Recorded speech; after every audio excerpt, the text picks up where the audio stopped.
Hi friends, Vitthal Joshi या व्हिडिओमध्ये आपण RRB NTPCची जी जाहिरात निघालेली आहे तर त्यासाठी भूगोलावर आधारित IMP 30 प्रश्न पाहणार आहोत आणि हे सर्व प्रश्न मराठी भाषेमध्ये असणार आहेत कारण RRB NTPCचा पेपर मराठी भाषेमध्ये सुद्धा येणार आहे। तर आणि याच्या आधीचे 2 व्हिडिओ तुम्हाला पाहायचे असतील तर आपल्या विठ्ठल जोशी यूट्यूब चॅनलवर प्लेलिस्ट आहे, त्याच्यामध्ये RRB NTPC या नावाने प्लेलिस्ट आहे, ती ओपन करा, त्यामध्ये तुम्हाला आधीचे व्हिडिओसुद्धा पाहायला मिळतील। तर या व्हिडिओला सर्वांनी लाईक करा, शेअर करा आणि Vitthal Joshi YouTube channel subscribe करा। जर तुम्हाला RRB NTPCसाठी ईबुक घ्यायचा असेल तर प्ले स्टोरवरून विठ्ठल जोशी ॲप डाउनलोड करा आणि RRB NTPC ईबुक विकत घ्या। याच्यामध्ये सामान्य ज्ञान, अंकगणित, बुद्धिमत्ताचा असते, म्हणजे जो काही आपला सिलेबस आहे ना तो संपूर्ण सिलेबस कव्हर होतो। पहिला प्रश्न आहे, भारतामधील खालीलपैकी कोणत्या शहरामध्ये सर्वात जुनी मेट्रो आहे? तर भारतामध्ये ना सर्वात जुनी मेट्रो ही कोलकाता या शहरामध्ये आहे। त्याच्या पुढे पहा, खालीलपैकी कोणत्या देशाला सर्वाधिक लांबीची किनारपट्टी लाभली आहे? तर याच्यामध्ये कॅनडा या देशाला सर्वाधिक लांबीची किनारपट्टी लाभलेली आहे, ज्याला आपण सागरी किनारा असं सुद्धा म्हणतो। गारो टेकड्या कुठे स्थित आहेत?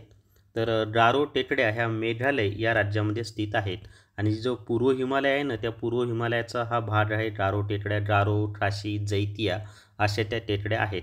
तर गारो टेकड्या ह्या मेघालय या राज्यामध्ये आहेत आणि मेघालय राज्यामध्येच भारतातील सर्वात जास्त पाऊस पडणारं जे ठिकाण आहे मौसिनराम, तसंच चेरापुंजी, हे दोन्ही मेघालयमध्येच आहेत। चंद्रावरील एखाद्या वस्तूचे वस्तुमान पृथ्वीवरील त्या वस्तूच्या वजनमानाच्या डॅश डॅश असते। तर चंद्रावरील एखाद्या वस्तूचे वस्तुमान पृथ्वीवरील त्या वस्तूच्या वजनमानाच्या 1/6 असते। म्हणजे पृथ्वीवर जर एखाद्या वस्तूचं वजन 72 किलोग्राम असेल तर चंद्रावर त्या वस्तूचं वजन 72/6 केलं तर 12 किलोग्राम असेल। मुल्ला पेरियार धरण कोणत्या राज्यात आहे? तर मुल्ला पेरियार हे जे धरण आहे ना हे केरळ या राज्यामध्ये आहे। जनरली पेरियार या नावाने ते प्रसिद्ध आहे। उत्तर व दक्षिण ध्रुवावर 6 महिन्यांचा दिवस व रात्र असते, त्याचे कारण काय? तर आता उत्तर ध्रुव आणि दक्षिण ध्रुवावरनं 6 महिन्याचा दिवस आणि 6 महिन्याची रात्र असते, त्याचं कारण आहे पृथ्वी ही त्या अक्षावर झुटलेली आहे, यामुळं तसं होतं। बी हे त्याचं उत्तर आहे। त्याच्या पुढे पहा आता,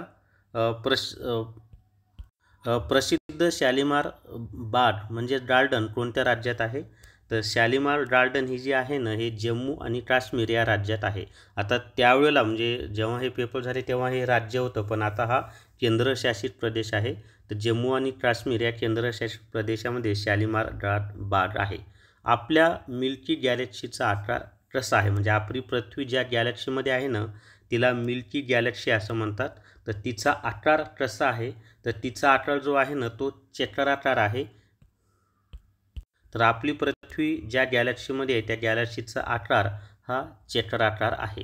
खालीलपैकी कोणत्या नदीला दक्षिण गंगा म्हणून ओळखले जाते? तर आता याच्यामध्ये ना जी गोदावरी नदी आहे त्या गोदावरी नदीलाच दक्षिण गंगा म्हणून ओळखले जाते आणि दक्षिण भारतातील सर्वात मोठी नदी गोदावरीच आहे। सूर्य हा कशा प्रकारचा तारा आहे? तर सूर्य हा जो आहे ना हा डॉर्फ या प्रकारचा तारा आहे। सी हे त्याचं उत्तर आहे, डॉर्फ। कन्याकुमारी येथे सर्वाधिक मोठा पवन ऊर्जा प्रोजेक्ट डॅश डॅश मेगावॅटचा आहे। आता हा भूगोलचा प्रश्न आहे पण चालू घडामोडीशी संबंधित, तर हा प्रश्न रद्द झालेला आहे कारण पर्याय चुकीचे होते। भारतामध्ये सर्वात जुने तेलक्षेत्र कोणत्या राज्यात आहे? तर भारतामध्ये सर्वात जुने तेलक्षेत्र हे आसाम या राज्यामध्ये आहे। याच्यात असाही प्रश्न विचारतात की भारतामध्ये सर्वप्रथम तेल जे आहे ते कुठे सापडलं? तर आसाममध्ये दिग्बोई या ठिकाणी सापडलेलं आहे। पुली चिंतला जलविद्युत प्रकल्प कोणत्या नदीवर आहे? तर पुली चिंतला जलविद्युत प्रकल्प हा कृष्णा या नदीवर आहे। डी हे त्याचं उत्तर आहे, कृष्णा। कृष्णा ही दक्षिण भारतातील दुसऱ्या क्रमांकाची मोठी नदी आहे बरं का। सर्वात मोठी गोदावरी, नंबर 2ला कृष्णा। दक्षिण भारतातील म्हणत आहे मी तुम्हाला। मणिटॉलिन द्वीप कुठे स्थित आहे? तर मणिटॉलिन द्वीप जे आहे ना ते कॅनडा या देशामध्ये स्थित आहे। ए हे त्याचं उत्तर आहे, कॅनडा। अनेक स्वीकृत सिद्धांतानुसार पृथ्वीवर जीवन उत्पत्ती होण्याच्या अगोदर पृथ्वीच्या वायुमंडळामध्ये डॅश डॅशचे मिश्रण होते। तर पृथ्वीवर जीवन उत्पत्ती व्हायच्या अगोदर पृथ्वीच्या वायुमंडळामध्ये H2 CO2 म्हणजे हायड्रोजन, कार्बन डायऑक्साईड, NH3 आणि CS3 यांचे मिश्रण होते. हे त्याचं उत्तर आहे. बाणसागर डॅम कोणत्या राज्यामध्ये आहे? तर बाणसागर डॅम जो आहे ना तो मध्य प्रदेश या राज्यामध्ये आहे. डी हे त्याचं उत्तर आहे, मध्य प्रदेश. अजून 10 प्रश्न पाहिजेत आपल्याला. त्याआधी काही सेकंद. जर तुम्हाला RRB NTPCसाठी ईबुक घ्यायचा असेल तर प्ले स्टोअरवरून विठ्ठल जोशी ॲप डाउनलोड करा आणि RRB NTPC ईबुक विकत घ्या. संपूर्ण सिलेबसनुसार सर्व विषयांची माहिती यामध्ये दिलेली आहे. पुढचा प्रश्न आहे, पृथ्वीचे वस्तुमान जवळजवळ डॅश डॅश आहे. तर पृथ्वीचं वस्तुमान जे आहे ना ते 6 × 1024 किलोग्राम एवढं आहे. बी हे त्याचं उत्तर आहे. अलमट्टी धरण कोणत्या नदीवर आहे? तर अलमट्टी हे जे धरण आहे ना हे कृष्णा नदीवर आहे आणि अलमट्टी धरणामुळेच आपल्याकडे सांगली आणि कोल्हापूर या जिल्ह्यामध्ये पुराचा धोका निर्माण होतो, खास करून सांगली जिल्ह्यामध्ये. भारतातील चेरापुंजी, विशाखापट्टणम, कोलकाता इत्यादी ठिकाणी जलबाष्प अधिक असते. अशा स्थळांच्या वातावरण डॅश डॅश असते. तर जिथं जलबाष्प अधिक असते तिथलं जे वातावरण असतं ना ते आर्द्र असतं, कारण हवेमध्ये बाष्पाचं प्रमाण जर 60% जास्त असेल तर ती हवा आर्द्र आहे असं म्हणतात. त्याच्या पुढे पाहता भारताला डॅश डॅश भौगोलिक क्षेत्रामध्ये विभाजित करण्यात आलेले आहे. तर भारताचे जे भौगोलिक विभाग आहेत ना ते आहेत 6 भौगोलिक विभागांमध्ये भारताला विभाजित करण्यात आलेलं आहे. त्याच्या पुढे पाहता गुरु शिखर डॅश डॅशच्या अर्बुदा पर्वतांमधील शिखर आहे, जे की अरावली पर्वतश्रेणीच्या सर्वोच्च पर्वत श्रेणीमध्ये आहे. तर हे राजस्थान याचं उत्तर येईल. गुरु शिखर हे म्हणजे आरवरी पर्वत प्रामुख्याने राजस्थानमध्ये आहे आणि आरवरी पर्वतातील सर्वात उंच शिखर हे गुरु शिखर आहे, हे लक्षात ठेवा. तर गुरु शिखर हे राजस्थानमध्ये आहे. खालीलपैकी चुकीची जोडी ओळखा. आता याच्यामध्ये खेतरी लोह ही चुकीची जोडी आहे. काश्मीर केशर बरोबर आहे, मुरादाबाद पितळ बरोबर आहे, सुरून हिरा हे सुद्धा बरोबर आहे आणि मला वाटते खेत्री या ठिकाणी तांब्याच्या खाणी आहेत, तांब्यासाठी ते प्रसिद्ध आहेत, पण तिथं लोह दिले तर 1 नंबरचं चुकीचं आहे. भारत आणि चीन यांच्यामधील सीमारेषेला काय म्हणतात? तर भारत आणि चीन यांच्या दरम्यानची जी सीमारेषा आहे तिलाच आपण मॅकमोहन रेषा असं म्हणतो. नंदादेवी राष्ट्रीय उद्यान डॅश डॅश राज्यात चमोली जिल्ह्यात आहे. तर नंदादेवी राष्ट्रीय उद्यान जे आहे ना ते उत्तराखंड राज्यात आणि चमोली जिल्ह्यात आहे, म्हणजे राज्य उत्तराखंड, जिल्हा चमोली. वातावरणातील अपवर्तनामुळे सूर्योदय आणि सूर्यास्त यांच्यामधील काळ जवळजवळ डॅश डॅशपर्यंत कमी वेळ होऊ शकते. तर याचं उत्तर आहे 2 मिनिटं. म्हणजे वातावरणातील अपवर्तनामुळे सूर्योदय आणि सूर्यास्त यांच्यामधील काळ जवळजवळ 2 मिनिटांपर्यंत कमी वेळ होऊ शकते. त्याच्या पुढचा प्रश्न आहे, कंडालेरू डॅम कोणत्या राज्यात आहे?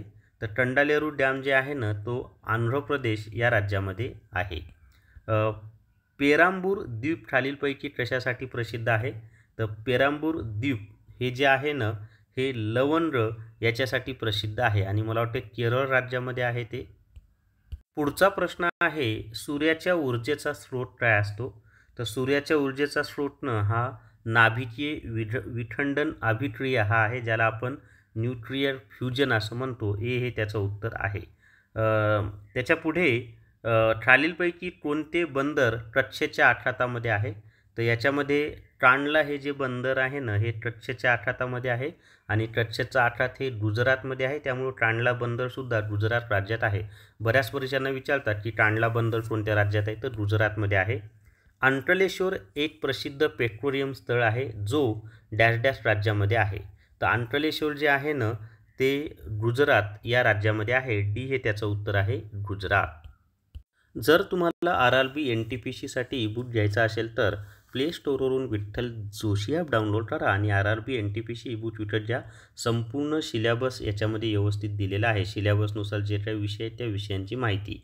तर या व्हिडिओमध्ये एवढीच माहिती. या व्हिडिओला सर्वांनी लाईक करा, शेअर करा आणि Vitthal Joshi YouTube channel subscribe करा. Thank you very much.